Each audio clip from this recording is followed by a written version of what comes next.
Hey, welcome back to part 2 of our video about how to make a military style knife. Next step, we're going to be hardening the blade. If you missed the first part of this video, you want to catch that before you watch this. So click here and catch that. Then we're going to forge right on to hardening the blade.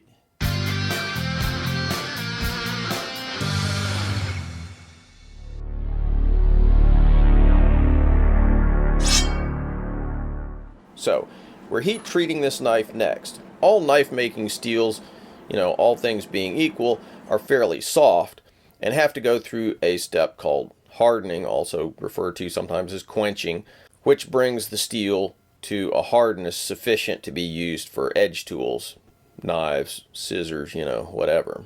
As I said in the video, it's extremely complex steel. So the heat treat's a little funky too. I'm experimenting with various super steels these days, and this is just one steel in the mix.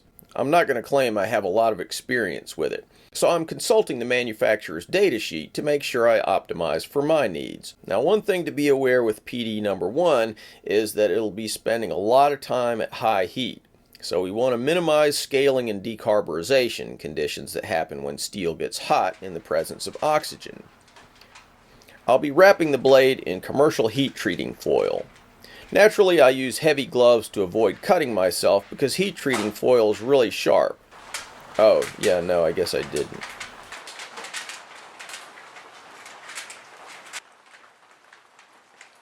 I begin the heat treat by preheating the steel to 1500 degrees while simultaneously bringing the heat treating oven to 1900 degrees.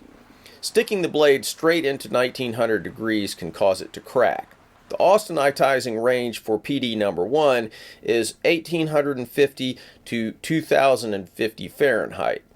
As the austenitizing temperature goes up, the blade tends to get slightly harder, but also reduces toughness somewhat, which of course is typical for most steels. So I more or less split the difference, heating to 1900 degrees.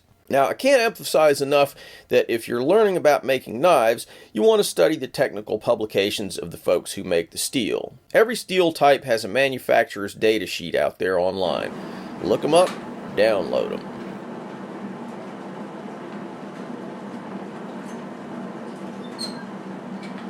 After 45 minutes at 1900 degrees, I pull it out and plate quench it, meaning I squeeze it between a couple of thick aluminum plates. You can air quench PD number 1, but plate quenching helps minimize warpage a little. Next, it gets tempered 3 times for 2 hours each at 1100 degrees Fahrenheit.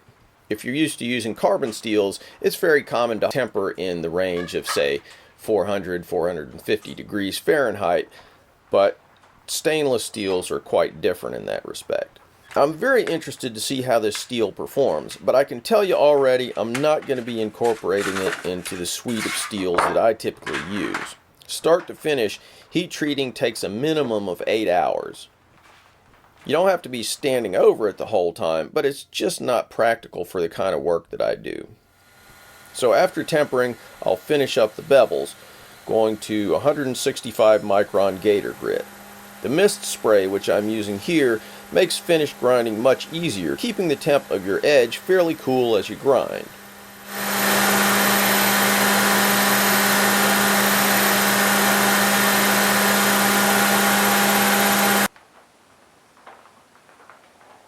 Next, I'll go to the blasting cabinet and remove all the scale.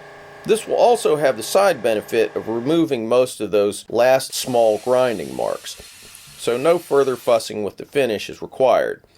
If you haven't done much knife making, you'll find that you spend a huge amount of time on the finish of knives, and after a while you kind of get tired of it. Hand finishing knives is really a slow, painstaking process, and if you can avoid it, hey, why not? Time to put on the handle scales. As I said, depending on the type of finish you'll be using, you can finish the scales earlier or do it now. If you're into firearms coatings like Cerakote, now's the time. PD1 is not, strictly speaking, a stainless steel, so it might benefit by using Cerakote. It's closer to D2, which doesn't rust that much, but it definitely will stain if you get it wet or if you use it in salty or humid environments. What I'm getting at is you might benefit by Cerakoting a steel like this. Of course, there are other firearms finishes, moly resin, Duracoat, various other things, but I'm not going to do that on this knife. Now we've got the handle scales all squared away. I'm going to go ahead and put them on. I'll degrease the tang with solvent, then give it a final quick shot in the blasting cabinet. Not too much or you'll dig holes into it. I'm using 2-part blade bond epoxy, an epoxy made specifically for knife making. As I said in the first video, I originally intended to use a tube type pin or fastener, whatever you want to call it, but I'm going to use these phosphor bronze pins instead. Why phosphor bronze? Because the shock resistance characteristics of, actually no. It's just because I happen to have some 1/4 inch stock sitting there close by, and hey, why not?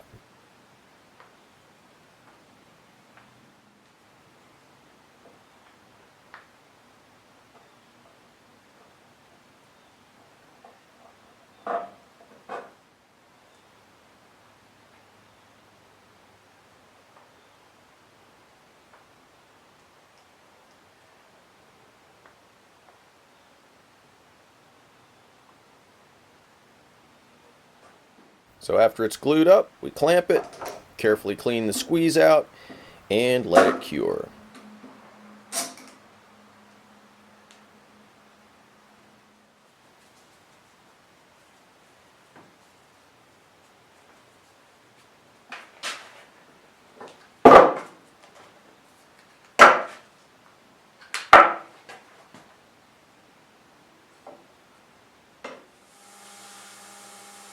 Now I'll profile the handle, rounding off the face, breaking the edges, giving it a finger groove, and so on.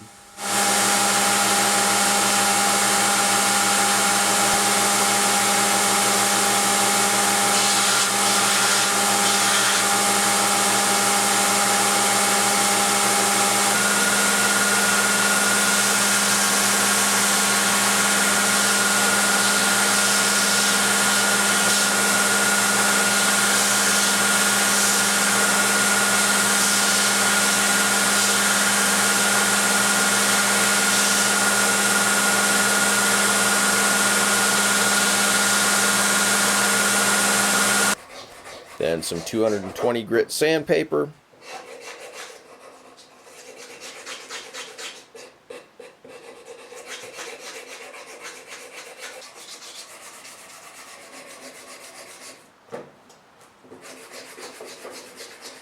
And we've got it pretty nice and smooth. What you can't see is just how comfortable it feels in the hand. I'm not talking about the design per se, but canvas micarta, it's not the most beautiful material, but really it's just about as hand-friendly a material as you can put on a knife.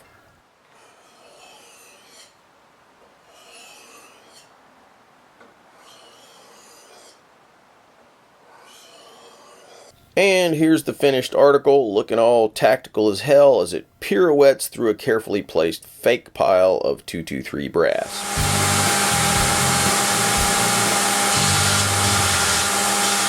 Hey, so by the way, if you thought this was a cool knife, you can go to waltersorrellsblades.com, and I'm going to make a limited series of these, or, pretty similar knives. Like I say, this is kind of a prototype for something I want to put into production later on, but I'll sell a limited number of them on my website, waltersorrellsblades.com. Check it out there.